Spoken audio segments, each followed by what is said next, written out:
शिमला के दूरदराज क्षेत्र डोडरा कवार रवाना होने से पहले मुख्यमंत्री सुखविंदर सिंह ठाकुर ने मीडिया से बातचीत की और तमाम मुद्दों पर अपनी बात रखी। उन्होंने कहा कि सिर्फ उन पदों को खत्म किया गया है जिनकी जरूरत नहीं है। नॉर्दर्न इंडिया के हम लंग्स कहलाते हैं। अगर हम अपने पेड़ों को दूसरे राज्यों की तरह काटने की अनुमति दे दी जाए तो हम 1 लाख करोड़ रुपया 2 साल में ही कमा लेंगे।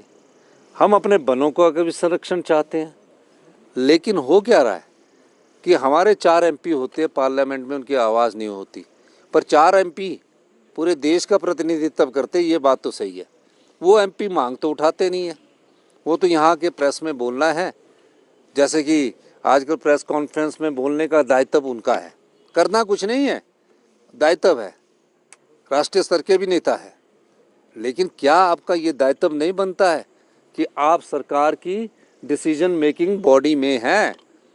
आप भी एक चिट्ठी लिख के बोलिए कि हमें ग्रीन बोनस दीजिए, हमें नहीं पूरे राज्यों को दीजिए। और इस आधार पर देना चाहिए पूरे राज्यों में कि जो अपने वन संरक्षण ज़्यादा करते हैं उसको उस % के हिसाब से रखना चाहिए। फाइनेंस कमीशन को भी टोटल टैक्सेस का जो हमारा है उसका 2% पूरे हिंदुस्तान के राज्यों के लिए रखना चाहिए कि जो क्लाइमेट चेंज और वन संरक्षण के लिए अपना पैसा बचाकर रखें, अपना वन को बचाकर रखेंगे, उन्हें हम इंसेंटिव्स देंगे। वहीं मुख्यमंत्री सुखविंदर सिंह ठाकुर ने बीजेपी पर भी निशाना साधा और कहा कि बीजेपी पदों को खत्म करने को लेकर भ्रामक प्रचार कर रही है। नहीं, जनमंच पर ना 2-2 करोड़ रुपए खर्च कर दिया जाता था, तो उसका फायदा नहीं था। और जो मेरा टूर है वो तो बेचारे किसी ने घर में खाना बनाया है, वो खाना खाने जा रहा हूँ मैं, उनसे मिलने जा रहा हूँ।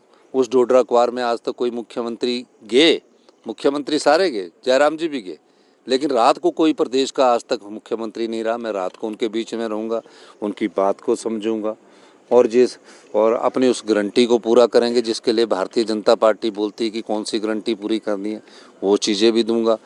पहले ऐसे गांव में जहां आज तक सड़क नहीं पहुंची है उसका भी मैं उनसे बैठ के बैठक में दिशा निर्देश दूंगा। तो ये कार्यक्रम सरकार आपके द्वार, आज पूरे मंत्री भी अपनी जगह जाएंगे और मैं पूरे सबसे पहले उन बैकवर्ड जिलों में जाना चाहता हूं ताकि हम अपने गांव के लोगों से जुड़ सके। और जो हमारी सरकार का पहले दिन से ही ध्येय है ग्रामीण अर्थव्यवस्था को मजबूत करने के लिए, और बजट से पहले उनके लिए योजना लाई जा सके। वहीं उन्होंने बताया कि बीजेपी ने जनमंच कार्यक्रम से वर्तमान सरकार का नया कार्यक्रम अलग है। ये सब सरकार गांव के द्वार का जो कार्यक्रम है वो गांव की आवाज़ को बजट में सम्मिलित करना है, ग्रामीण अर्थव्यवस्था को मजबूत करना है। अब तो ऐसा तो नहीं है कि गांव के लोगों को तो हम कुछ देते नहीं है, हमारे सबके परिवार गांव में रहते हैं, लेकिन उनके लिए कैसे लाना है, कैसे उनको भी समृद्ध करना है, उनके जीवन यापन को भी तो अच्छा करना है। तो ये बजट से पहले की मीटिंग है। और आपने देखा कि अभी बजट की मीटिंगें चल रही है, सेक्रेटरी लेवल पर चल रही है, सेक्रेटरी लेवल पर सुझाव आ रहे हैं। ये चिट्ठी भी उसी का एक सुझाव था। भाई आपने 25 साल से पोस्ट भरी नहीं, अब आप 25 साल के बाद आपको बजट हर साल दे रहे हैं हम बजट, फिर वो विभाग वाले अपनी मर्जी से कहीं खर्च कर देते हैं। वो पैसे का तो सदुपयोग करना है, उसकी जगह आप नई पोस्टें लीजिए, उनको हम कन्वर्ट करेंगे और सारी नई पोस्टों को हम कन्वर्शन करके लगाएंगे। तो दृष्टिकोण क्या है कि जो 40-50 साल से एक अर्थव्यवस्था चली आई है, ये व्यवस्था परिवर्तन के द्वारा बजट में जो हमने कहा है उसको किया।